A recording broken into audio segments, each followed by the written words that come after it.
Well, Miss Halatoe, it's a pleasure to meet you. My name is Jourdan Cameron. I write for BlackmanNRobin.com, and I'd like to ask you, what is your game Beyond Eyes about? All right. Well, Beyond Eyes, it is a game where you play as a blind girl, and her name is Ray, and she's on a search for her lost cat. And because she's blind, she initially, the whole world around you is unfamiliar space, so it's completely blank. And by walking around and by touching things and by listening to the sounds, you kind of start seeing what she thinks is there. That sounds very interesting. Now, what inspired you to make a game like Beyond Eyes? There's a couple of things actually. I studied game design in college, and we worked on a lot of projects, but they were always kind of very much like the subjects and the type of games you made were always pretty much determined by the college itself, and it didn't really ring true with the games I wanted to make. So a lot of the games were very either very standard entertainment games or more like applied games, into, like educational games or games and simulations. And I kind of like the idea of making games to express personal stories and kind of try to find boundaries with new other media. And so I started working on a game, again Beyond Eyes, because I was kind of making a list of what I thought that games had the potential to be, but weren't yet. And of course, like nowadays, a lot of more different types of games are popping up. But when I started working on this, it was 2011, and it was a bit different then. It was like still a bit upcoming. And it was kind of always people just like brushed it off as being very artsy. But yeah, I wanted to make a game that kind of was something I wanted to express, which was I wanted to make a game where you would have a character that you would care for.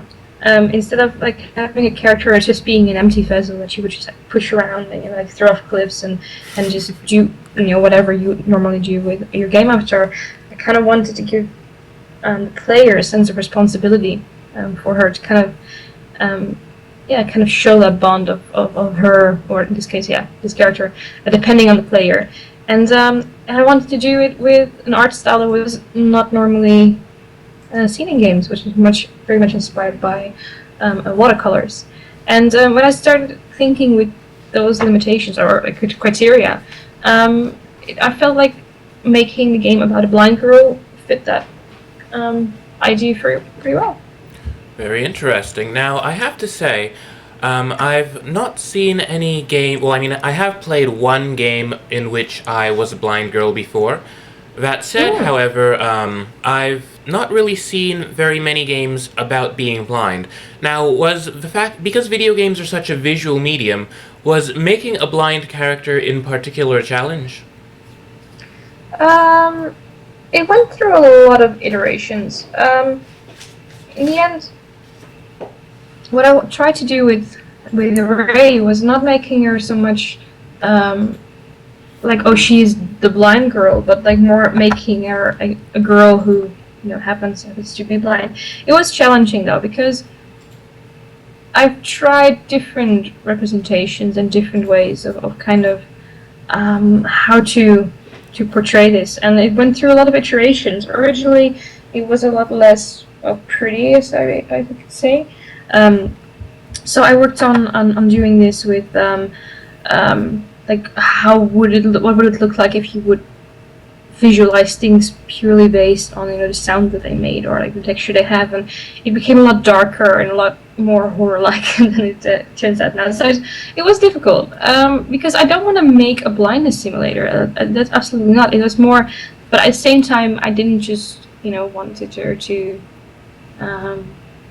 use it as a gimmick, I guess. So I kind of wanted to find a middle ground to make it interesting enough from a gaming point of view, but also to make it true to what it's like being without sight. Now, were there any other challenges in particular that stood out to you during development? Yeah, absolutely. I mean, the whole, to be honest, the whole development process was extremely challenging in itself, um, for a couple of reasons. I mean, like, Beyond Eyes it was a very ambitious project, and I worked on it by myself for 3.5 years before teaming up with Team 17. So it was already a project that was really big for a one-person team to do. So I struggled with that a lot. And there was also the thing that I never released a game before. So this is kind of my first. This is my first game, and that I'm bringing out. So I missed a lot of experience that more established developers have. So that was difficult as well. But also making a game like this, and I think for me, the thing that I struggle with the most is that when you start making works, when you start working on something, the smartest thing to do is look at what's been done before and see how you can iterate on that, and see, look at work and see, like, okay, this works, this doesn't. I can take elements of this, but I can ignore other things. And for Beyond Eyes, there was no such thing, because I didn't have any sort of reference material. I had to come up with everything by myself, and it was sometimes very, very frustrating. I can hear you on that. So this was a first-time thing for you. Now, since you're kind of new to development, though, have there been any unexpected joys that you encountered? Oh, absolutely. To be honest, it's been like the last few years. I mean, in total, 4.5 years have passed since I first started on Beyond Eyes when I was still in college, and now that I'm releasing it today. And it's been great. I mean, it's immensely rewarding to kind of see, an idea that you have slowly, coming to life. I mean, first time you make it, it's, the first time I started prototyping, she was just this white capsule that I was moving around to kind of test it, and then she got her own, like, her body or her hair, started painting her in. Then I started animating her, and she was moving all of a sudden, and she felt like she was starting to feel like a real person. And then a little while back, we first implemented her voice. So it's kind of seeing that whole thing going from, like, a brain fart coming to, like, a full-blown video game was continuous joy throughout the whole process. That sounds absolutely wonderful. What's been your favorite part of development thus far? It's I have For me there are two things that I really enjoy. The first thing is, and that's one of the reasons I'm part of me, like, I'm really happy that I'm releasing the game now, so I can start this anew. Is like the pre-productive production phase, which is basically where you start coming up, and everything is possible, and you can just, like, think of ideas and just be creative, and like, get really excited over all the wondrous stuff. And then there's the development, and you always get the realization that like, you aim too high, and it can be a little bit more difficult, and you kind of go through the motions. But then the other favorite part of it, and it was basically like the last few weeks for me, is where the game is pretty much finished, but you can go over it again and kind of tweak all those little things that like been bothering you, and it feels really good, because you kind of it feels good to be in control, to kind of have this whole list of things for a few weeks. Like, okay, this and this and this is not working perfectly, and you can just, like, go through that list, and, okay, this works now, and this looks good, and I'm changed this sound, and I moved this a little bit to the left, and therefore, like, the whole composition looks better. That's very rewarding, because it's like an instant gratification. Huh. Interesting. So it does sound like there were some really good parts to developing Beyond Eyes. Now, if you had to go back and give your past self some advice before getting started on the whole thing, what would you say? I would definitely encourage myself to don't work so much, because the thing is, at some point, like, several times during this 4.5 year process, I've been pretty close to a burnout, because I did, like, immense hours. I would just, like, wake up at, like, 8 o'clock in the morning, like, eat my breakfast behind my computer, and then work until it was about midnight, for months and months at a time, and do that like 6 or 7 days a week, and not spending as much time, with my friends, and I would always reach that point where I was just going too far with it. And the thing is, it also kind of, that sort of stress level kind of blocks you creatively. So even though I thought I was being, smart by working hard, I would have probably say like take more time off and work more effectively and smarter. That's that's good advice, I must say. Are you familiar with Dean Dodrill's? It was this game with tail in the title. It was like this very cute Metroidvania. I can't remember the title to save my life. But essentially what happened to Mr. Dodrill is he'd actually worked non-stop on the game for a few years, and began losing his mind a little bit. So yes, it is very good advice for developers that sometimes they just have to step back and take a look at what they're making. It's good advice for any creative person, really. Absolutely, yeah. Very nice. Now, I feel obligated to ask every developer this. What is your favorite game of all time? It's difficult though. I have a few of them, but they're all favorite games for different reasons.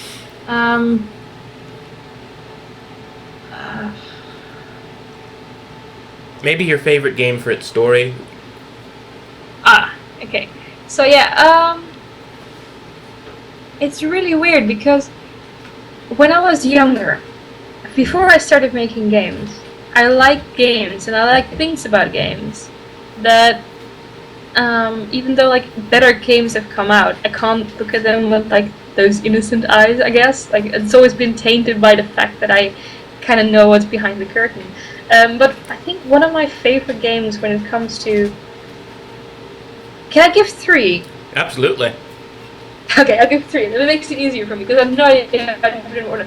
If I think about games that were really, really well made, I would say I would go with Shadow of the Colossus. I would go with Beyond Good and Evil. And... Is it the...